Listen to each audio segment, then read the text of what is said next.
More than 25,000 people have now been killed in Gaza since Israel's offensive began, according to the Hamas-run health ministry.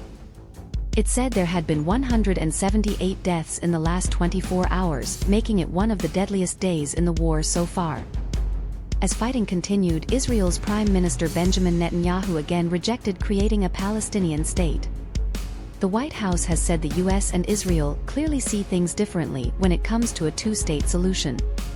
Israel began its offensive following the October 7 attack in which Hamas fighters killed 1,300 people in southern Israel and took more than 240 hostage. The air and ground operation, which Israel says is aimed at destroying Hamas, is currently focusing its offensive on southern Gaza, where it is convinced top Hamas commanders are holed up in, or beneath, the city of Khan Yunis.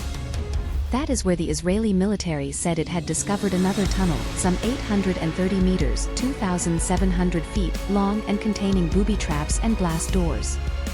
Israel Defense Forces (IDF) footage showed what appeared to be a tunnel with mattresses and cells inside. It is where Israel believes around 20 Israeli hostages, including children, were held at various points.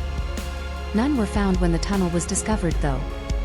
Israeli soldiers have also faced renewed attacks in the north of the Gaza Strip, where Hamas is said to have seized an opening around the town of Jabalia as Israel moved troops and tanks south.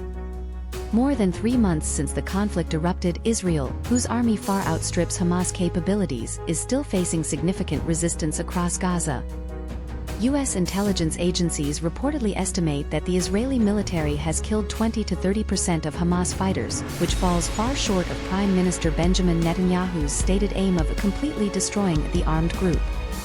The classified report is also said to have found that Hamas still has enough munitions to continue striking Israel and Israeli forces for months, raising the specter of a prolonged war in which Israel could get bogged down. How the dead are counted in Gaza. What Gaza's death toll says about the war. The unstoppable wars have destroyed our lives.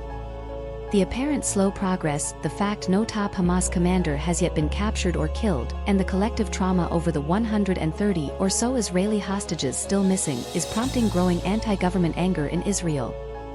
Hamas killed about 1,300 people, mostly civilians, and took 240 others hostage in their surprise attack on southern Israel on October 7. Protests are continuing by relatives of those still held by Hamas, calling for Mr. Netanyahu to prioritize their release over the potentially impossible aim of destroying Hamas. And a still relatively small anti-war movement is also demonstrating, horrified by the damage wrought on Gaza, one of the most intense and destructive military campaigns in recent history.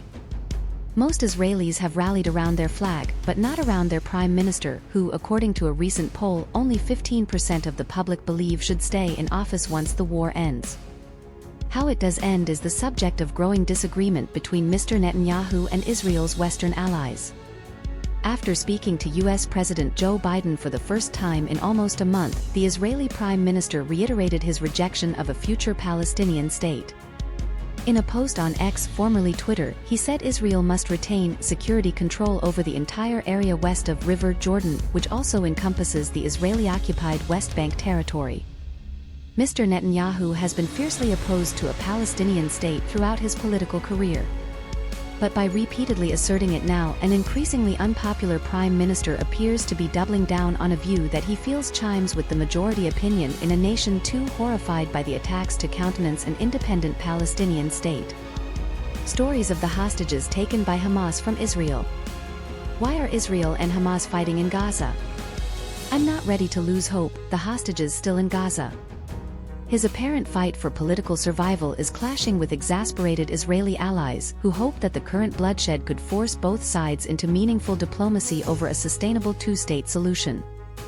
UK Defence Secretary Grant Shapps told the BBC earlier that Mr. Netanyahu's stance was disappointing. The White House has said the US and Israel clearly see things differently. Antonio Guterres, Secretary General of the United Nations, went further, calling the refusal to accept a Palestinian state completely unacceptable. He added it would indefinitely prolong a conflict that has become a major threat to global peace and security.